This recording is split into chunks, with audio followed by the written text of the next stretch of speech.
Ça a été la phrase de trop pour lui, ça lui a fait perdre le contrôle. Il est sorti de son véhicule et m'a donné un coup de tibia à la cuisse.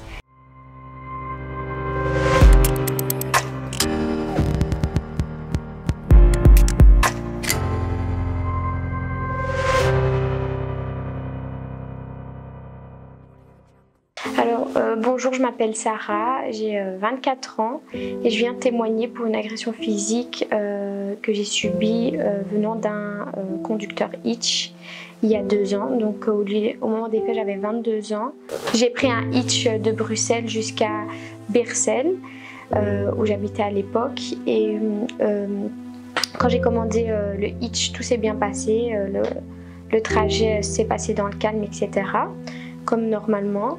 Et arrivé chez moi à la maison, le tarif que je devais payer était un montant de 28 € et ce jour-là j'avais juste un billet de 50 €. Donc j'ai tendu mon billet de 50 € au chauffeur et quand je lui ai tendu mon billet, il m'a répondu qu'il n'avait pas de monnaie. Moi j'ai cru comprendre qu'il n'avait pas de pièces, donc je lui ai demandé s'il pouvait me donner un billet de 10 et de 5 je pense, et il m'a dit qu'il n'avait rien du tout, que le client juste avant moi lui avait tout pris d'une manière assez nerveuse.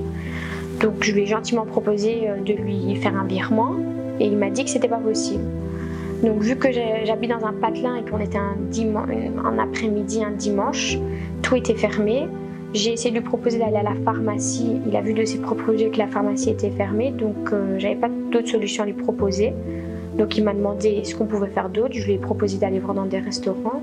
Premier restaurant fermé, on s'éloigne. Deuxième restaurant fermé, on s'éloigne encore de chez moi. Troisième restaurant fermé, il perd patience. Donc à ce moment-là, il commence à me faire la morale, comme quoi moi, en tant que cliente, je suis censée avoir la monnaie exacte dans la poche. Moi, j'ai jamais connu ça, donc je lui ai dit, pour comparer, pour recontextualiser la situation, je lui ai dit que quand on allait chez l'épicier et qu'on prenait une boisson, on payait, même si on ne payait pas la somme exacte, l'épicier nous rendait l'argent. Et il m'a méchamment répondu qu'il n'était pas un épicier et que moi j'étais une gamine de merde. Entre-temps, on s'est un peu pris la tête parce que je ne suis pas une personne qui se tait. J'ai voulu avoir le dernier mot car j'étais en droit. Et vu que ça ne lui plaisait pas, monsieur a eu comme idée de m'enfermer dans sa voiture. Là, j'ai compris que quelque chose n'allait pas. Ne savant pas trop quoi faire, j'ai voulu patienter jusqu'on arrive au 4e restaurant un peu plus loin. Et quand il a vu le 4e restaurant, il a voulu me faire sortir, donc il a ouvert son véhicule, mais il était encore en train de conduire. Et au moment où il ouvre son véhicule, que j'entends le clic, j'ai voulu sortir du véhicule alors qu'il était encore en marche. Quand il a compris que j'ai voulu sortir du véhicule, il a fait une manœuvre avec sa voiture pour que je puisse pas sortir de son véhicule. Et j'ai compris dans son regard que là, il était vraiment énervé. J'ai voulu fuir.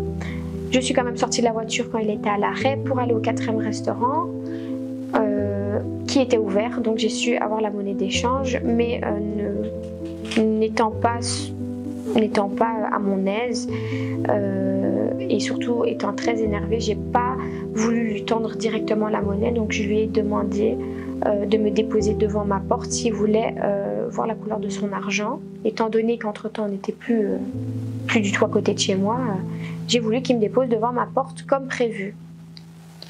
Donc on reprend la route, il me dépose 5 minutes plus tard devant ma porte. Je pensais que là c'était réglé, c'est bon, j'ai la monnaie exacte, je lui donne ce qu'il voulait, sa monnaie exacte, les 28 €. Et au moment où je lui tends l'argent, il prend l'argent, il referme son véhicule, il démarre et il me regarde dans le rétro, il me dit « Toi, tu vas rentrer avec moi, sale pute ». À ce moment-là, j'ai directement eu le réflexe de lui dire « Moi, j'appelle la police ». J'ai tendu mon téléphone, je lui ai bien montré que j'allais appeler la police et j'ai pas eu le temps d'appeler la police. Il arrête son véhicule, il sort et m'ouvre la porte du côté droit. Et étant donné que j'étais enfermée de l'intérieur, il m'a ouvert de l'extérieur, il m'a lui tiré de la voiture. Et à ce moment-là, je pense que je lui ai dit vous êtes un fou, etc. Je me suis pas laissée faire, enfin voilà, j'étais énervée et il a voulu me mettre une tarte au visage que j'ai esquivée. Et du coup, il est rentré dans sa voiture et étant vraiment en état d'énervement total, je l'ai regardé, je lui ai dit ça c'est parce que c'est une femme qui vous répond et vous n'avez pas bon. Donc ça a été la phrase de trop pour lui, ça lui a fait perdre le contrôle. Il est sorti de son véhicule et m'a donné un coup de tibia à la cuisse, tellement fort que sur le moment même j'ai directement ressenti que c'était un bon coup de tibia, parce que le lendemain j'avais des hématomes sur toute la cuisse. Et le premier réflexe que j'ai eu à ce moment-là, c'est de prendre mon téléphone, de faire une photo de son véhicule, donc de sa plaque, de directement screen son profil Itch, où on voit clairement son visage, qui selon moi était la personne qui m'a agressée. Et j'ai aussi directement pris, dès que j'ai vu mes hématomes, une photo de ma cuisse et j'ai appelé la police directement en flagrant délit.